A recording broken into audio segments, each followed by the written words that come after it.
Generally,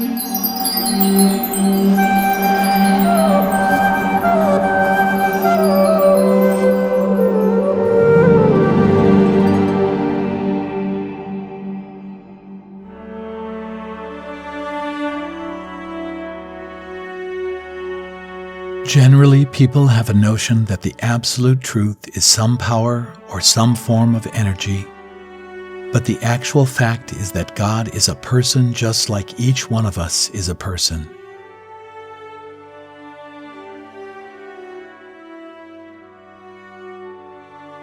He is sentient and he reciprocates love with his unlimited subordinates, the living entities, in his own abode, known variously as the kingdom of God or the spiritual world.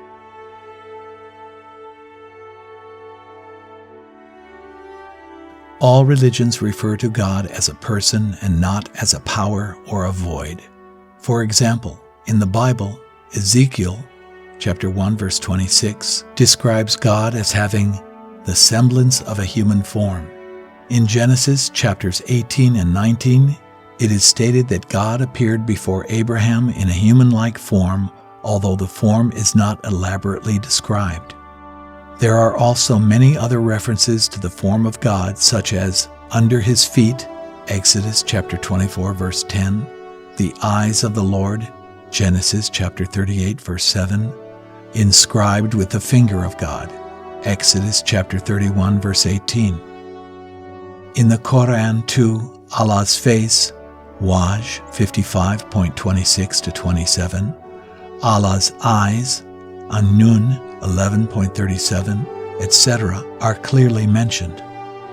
How can an impersonal God have feet, fingers, hands, eyes, ears, etc.? The Vedic literatures which predate the Bible as well as the Quran and which were written in a highly advanced spiritual culture also declares God to be a person. But they go well beyond that. They specifically reveal his form, his features, his pastimes, and his personality. Of course, the attributes of God are infinite, and words can only hint at his glory. Here in this world, you see something beautiful, you look at it, you kind of look at it really well, and then you've got the limit of it. You kind of figured it out. Okay, this is as beautiful as it is. Srila Bhaktisiddhanta says, at first you look at a quality and it looks like an ocean. Then you sort of investigate it, you walk around it, and you find that it is no bigger than a pond, and you never care to see it again. So Krishna's qualities are not limited in itself. One cannot say the beauty of Krishna, that one will ever know the end to it. It's an ongoing experience. Every time again, for eternity, Krishna's beauty is stunning. It's not like if you live with a beauty queen, after a while you don't see it anymore. Sometimes, but get used to it. That's how it is. It's just normal. But with Krishna, every time we see the devotees are stunned. It's just, when Krishna enters, it's just a stunning experience. It's like overwhelming. Each time again. It's not like anything casual. So there's no routine in the spiritual world.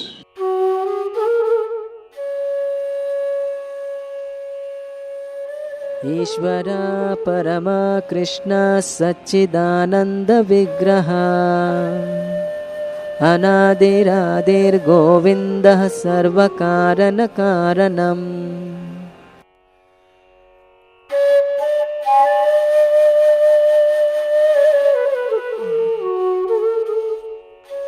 Alola Chandra Kalasadvanamalya Vamshi Ratnangadam Pranayakeli Kalavilasam Shyamam Tribangalalitam Niyata Prakasham Govindamadi Purusham Tamaham Bhajami.